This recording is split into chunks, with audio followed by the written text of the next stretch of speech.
ಗುರುಪೌರ್ಣಿಮೆ ಎಂದರೇನು? ಗುರುಪೌರ್ಣಿಮೆಯ ಮಹತ್ವ, ಗುರುಪೌರ್ಣಿಮೆಯ ಪೂಜಾ ವಿಧಾನ, ಈ ದಿನ ಮಾಡಬೇಕಾದ ಪುಣ್ಯ ಕಾರ್ಯಗಳು, ದೊರೆಯುವ ಫಲಗಳು, ಈ ದಿನವನ್ನು ಯಾಕೆ ಲಕ್ಷಾಂತರ ಜನರು ಆಚರಿಸುತ್ತಾರೆ? ಹಲೋ ನನ್ನ ಪ್ರೀತಿಯ ಸ್ನೇಹಿತರೆ, ನನ್ನ ಚಾನಲ್ಗೆ ನಿಮ್ಮೆಲ್ಲರಿಗೂ ಸ್ವಾಗತ. ಒಬ್ಬ ಗುರು ನಿಮ್ಮ ಜೀವನವನ್ನೇ ಬದಲಾಯಿಸಬಹುದು ಎಂಬುದು ನಿಮಗೆ ಗೊತ್ತೇ? ಏಕೆ ಭಾರತದ ಸಂಸ್ಕೃತಿಯಲ್ಲಿ ಗುರು ದೇವರಿಗಿಂತಲೂ ಶ್ರೇಷ್ಠ ಎಂದು ಹೇಳಲಾಗುತ್ತದೆ? ಏಕೆ ಲಕ್ಷಾಂತರ ಭಕ್ತರು ಗುರು ಪೂರ್ಣಿಮೆಯನ್ನು ಅತ್ಯಂತ ಭಕ್ತಿ ಮತ್ತು ಗೌರವದಿಂದ ಆಚರಿಸುತ್ತಾರೆ? ಈ ದಿನದ ಹಿಂದೆ ಇರುವ ಆಧ್ಯಾತ್ಮಿಕ ರಹಸ್ಯವೇನು? ಗುರುಗಳ ಆಶೀರ್ವಾದದಿಂದ ಜೀವನದಲ್ಲಿ ನಿಜವಾಗಿಯೂ ಜ್ಞಾನ, ಮನಃಶಾಂತಿ ಮತ್ತು ಉತ್ತಮ ದಾರಿಯು ಅರಿವು ದೊರೆಯುತ್ತದೆ. ಇಂದಿನ ಈ ವಿಶೇಷ ವಿಡಿಯೋದಲ್ಲಿ ಗುರುಪೌರ್ಣಿಮೆಯ ಎಂದರೇನು, ಅದರ ಮಹತ್ವ, ಪೂಜಾ ವಿಧಾನ, ಈ ದಿನ ಮಾಡಬೇಕಾದ ಪುಣ್ಯ ಕಾರ್ಯಗಳು ಹಾಗೂ ಪರಂಪರೆಯಲ್ಲಿ ಹೇಳಲಾಗುವ ಫಲಗಳ ಬಗ್ಗೆ ತಿಳಿದುಕೊಳ್ಳೋಣ. ಆದುದರಿಂದ ವಿಡಿಯೋವನ್ನು ಕೊನೆವರೆಗೂ ತಪ್ಪದೆ ನೋಡಿ. ಗುರುಪೌರ್ಣಿಮೆ ಎಂದರೇನು? ಗುರುಪೌರ್ಣಿಮೆ ಎಂದರೆ ಜ್ಞಾನ, ವಿನಯ ಮತ್ತು ಕೃತಜ್ಞತೆಯ ಹಬ್ಬ. ಈ ದಿನವನ್ನು ವ್ಯಾಸ ಪೌರ್ಣಿಮೆ ಎಂದು ಕರೆಯುತ್ತಾರೆ. ವೇದವ್ಯಾಸ ಮಹರ್ಷಿಗಳು ವೇದಗಳನ್ನು ಸಂಗ್ರಹಿಸಿ ಮಹಾಭಾರತದಂಥ ಮಹಾನ್ ಗ್ರಂಥಗಳನ್ನು ಲೋಕಕ್ಕೆ ನೀಡಿದ ಮಹಾಗುರು ಎಂದು ಪರಂಪರೆಯಲ್ಲಿ ಗೌರವಿಸಲಾಗುತ್ತದೆ. ಅವರ ಸ್ಮರಣೆಯ ಗುರುಪೌರ್ಣಿಮೆಯನ್ನು ಆಚರಿಸಲಾಗುತ್ತದೆ. ಗೋ ಎಂದರೆ ಅಜ್ಞಾನ, ರೋ ಎಂದರೆ ಆ ಅಜ್ಞಾನವನ್ನು ದೂರ ಮಾಡುವ ಬೆಳಕು. ಅಂದರೆ ಅಜ್ಞಾನವನ್ನು ದೂರ ಮಾಡಿ ಜ್ಞಾನದ ದಾರಿಯನ್ನು ತೋರಿಸುವವರೇ ಗುರುವರಾಗಿದ್ದಾರೆ. ಗುರುಪೌರ್ಣಿಮೆಯ ಮಹತ್ವ. ನಮ್ಮ ಜೀವನದಲ್ಲಿ ಮೊದಲ ಗುರು ತಾಯಿ, ಎರಡನೇ ಗುರು ತಂದೆ, ನಂತರ ಶಿಕ್ಷಕರು, ಹಿರಿಯರು ಮತ್ತು ಆಧ್ಯಾತ್ಮಿಕ ಮಾರ್ಗದರ್ಶಕರು.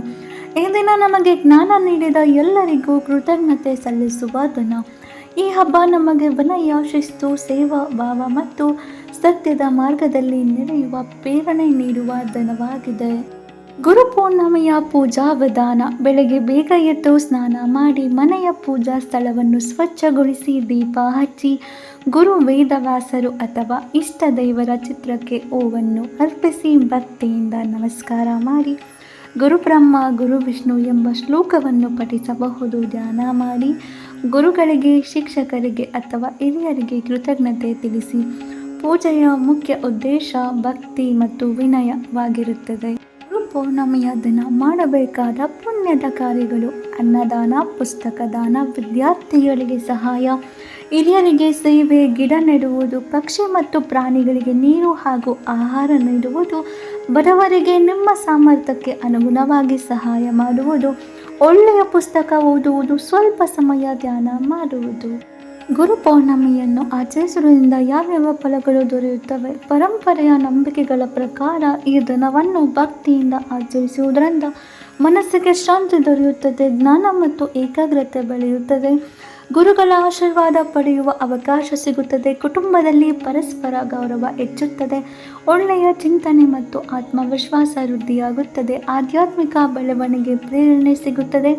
ಈ ಫಲಗಳು ವ್ಯಕ್ತಿಯ ಭಕ್ತಿ, ನಡವಳಿಕೆ ಮತ್ತು ಜೀವನದಲ್ಲಿ ಅಳವಡಿಸಿಕೊಳ್ಳುವ ಸದ್ಗುಣದೊಂದಿಗೆ ಸಂಬಂಧವನ್ನು ಹೊಂದಿದೆ.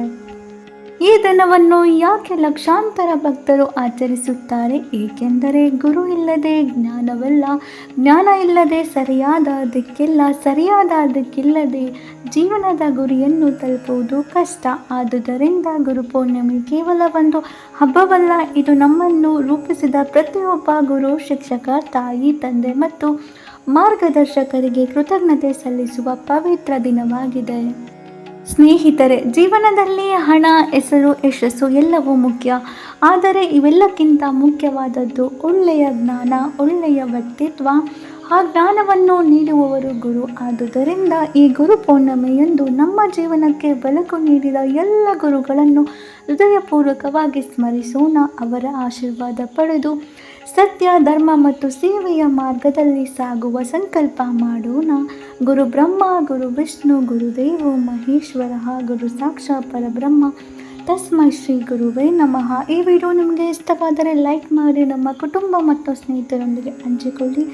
ಇಂಥ ಇನ್ನಷ್ಟು ಭಕ್ತಿ ಮತ್ತು ಆಧ್ಯಾತ್ಮಿಕ ಮಾಹಿತಿಗಾಗಿ ನನ್ನ ಚಾನಲನ್ನು ಸಬ್ಸ್ಕ್ರೈಬ್ ಮಾಡಿ. ಧನ್ಯವಾದಗಳು.